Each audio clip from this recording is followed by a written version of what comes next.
আসসালামু আলাইকুম। কি আসসালামু আলাইকুম? আপনাদের কি কোনো ন্যূনতম জ্ঞান নেই? সময় নেই, অসময়ে এসে বিরক্ত করতেছেন। আমার মনে হয় আপনারা সবচাইতে ফালতু লোক। গিয়ে কোনো কাজ কাম খুঁজেন। আসছে সালাম দিতে। আসসালামু আলাইকুম। এখনো নির্লজ্জের মতো দাঁড়ায় আছেন কেন? যান। ইন্নাল্লাহা মাস সাবিরিন, ইন্নাল্লাহা মাস সাবিরিন, ইন্নাল্লাহা মাস সাবিরিন।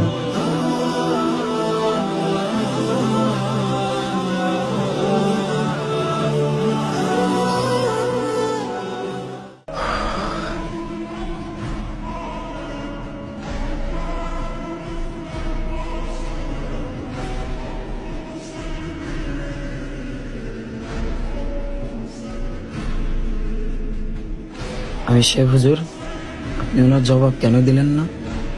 আপনার বলার দরকার ছিল, পাবলিক কোনো ফালতু লোকের কাজ না। সারা দেশে আপনার 10টা রেস্টুরেন্ট আছে, 20 বিঘা জমির উপরে আপনার একটা ফ্যাক্টরি আছে, এছাড়াও আপনার প্রপার বিজনেস আছে।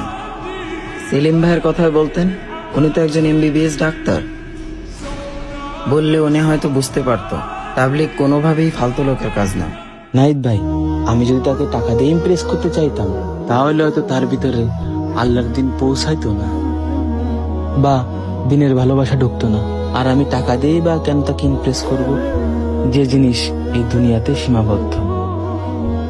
সে আমাকে ধাক্কা দিয়েছে, ছোট বড় কথা শুনিয়েছে, আমি কিন্তু ধৈর্য ধারণ করেছি, শুধুমাত্র আল্লাহর জন্য, আল্লাহর খুশির জন্য।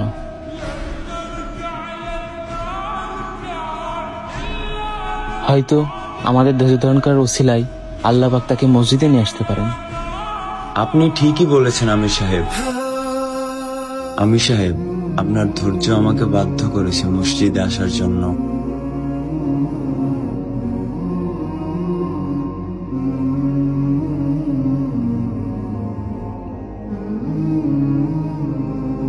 আমির সাহেব, আপনিও আমাকে ধাক্কা মারতে পারতেন, ছোট বড় কথা শোনাতে পারতেন, কিন্তু আপনি তা করেননি।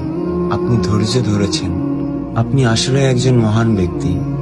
বিশ্বাস করেন আমির সাহেব, আমি খুব পেরেশানির ভিতরে পড়ে গিয়েছিলাম। কি আসসালামু আলাইকুম? আপনাদের কি কোনো ন্যূনতম জ্ঞান নেই? আমার মনে হয় আপনারা সবচাইতে ফালতু লোক। গিয়ে কোনো কাজ কাম খুঁজেন। আসছে সালাম দিতে। এখনো নির্লজ্জের মতো দাঁড়ায় আছেন কেন? যান।